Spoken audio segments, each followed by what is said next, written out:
Narration of imperative sentence সম্পর্কে আজকে কি সম্পর্কে আলোচনা করতে চাচ্ছি?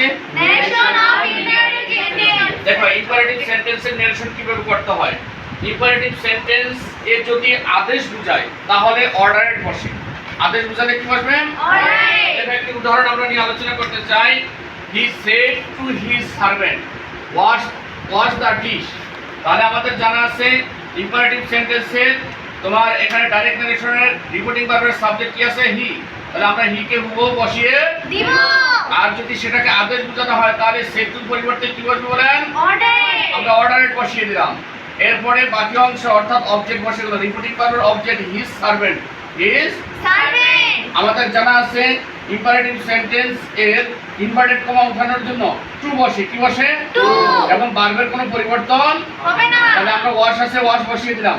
এবং এটা ইম্পারেটিভ সেন্টেন্সের রিপোর্টেড স্পিচের কি অবজেক্ট দ্য ডিশ আমরা হুবহু বসিয়ে দিব। তাহলে দেখো ইম্পারেটিভ সেন্টেন্সে যদি উপদেশ বোঝায় তাহলে অ্যাডভাইস বসে। কি বসে বলেন? অ্যাডভাইস। দেখো আমরা একটা উদাহরণ দিয়ে দেখি। He said to the boy obey your superiors. তাহলে বলতেছে রিপোর্টিং ভার্বের সাবজেক্ট কি আছে এখানে বলেন? হি। তাহলে হি হুবহু বসে যাবে। এবং রিপোর্টিং ভার্বের ভার্ব আছে সেড টু। আমাদের জানা আছে যদি উপদেশ বোঝায় তাহলে তার পরিবর্তে অ্যাডভাইস বসে। এখন যেহেতু সেড ভার্বের ফার্স্ট ফর্মে আছে এজন্য ইট ইজ হবে অ্যাডভাইস। এবং রিপোর্টিং ভার্বের অবজেক্ট বসে যাবে। তাহলে অবজেক্ট কি আছে? দা বয়। দা বয়। এরপরে দেখো আমাদের জানা আছে ইম্পারেটিভ সেন্টেন্সে ইম্পারেটিভ কমা উঠানোর জন্য টু বসে। আমরা টু বসিয়ে দিলাম। এরপরে আমাদের মূল ভার্বের পরিবর্তন হবে না ভার্বের, তাহলে আমরা হবে বসিয়ে দিলাম। এরপরে আমাদের জানা আছে অবজেক্টের সাথে যদি ইউ থাকে তার পরিবর্তে কি হয়? হিজ হয়।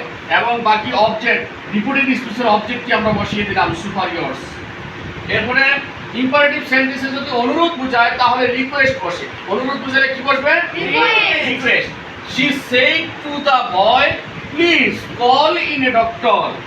তারপরে আমরা তাহলে এখন দেখো she রিপোর্টিং ভার্বের সাবজেক্ট এটা বসিয়ে দিলাম হুবহু। said to এর পরিবর্তে রিকোয়েস্ট বসে। যেহেতু said ভার্বের ফার্স্ট ফর্মে আছে যে ইট ইজ হবে রিকোয়েস্টেড। এরপরে রিপোর্টিং ভার্বের অবজেক্ট দা বয় সেটা হুবহু বসে যাবে। এরপরে আমাদের জানা আছে রিপোর্টিং ভার্বের ইনভার্টেড কমা উঠানোর জন্য তোমার এরকম ভাবে কি বসে? ইম্পারেটিভ সেন্টেন্সে টু বসে। কি বসে? টু। এবং মূল ভার্বটি অপরিবর্তিত অবস্থায় বসে যাবে। তাহলে মূল ভার্ব আমরা কল বসিয়ে দিলাম। এরপরে বাকি অংশ অর্থাৎ অবজেক্ট অংশ ইন এ ডক্টর এই অংশটা বসিয়ে দিলাম। এভাবে হয়ে গেল। আশা করি তোমরা বুঝতে পারছো। Thank you.